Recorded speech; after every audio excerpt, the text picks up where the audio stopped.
الباب الأول الحروف الهجائية. الدرس الأول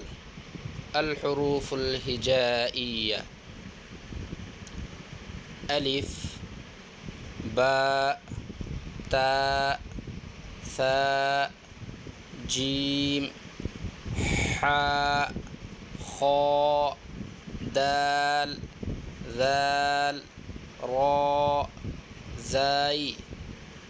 سين، شين، صاد، ضاد، قاء، ظاء، عين، غين، فاء، قاف، كاف، لام، ميم، نون، هاء، واو، ياء،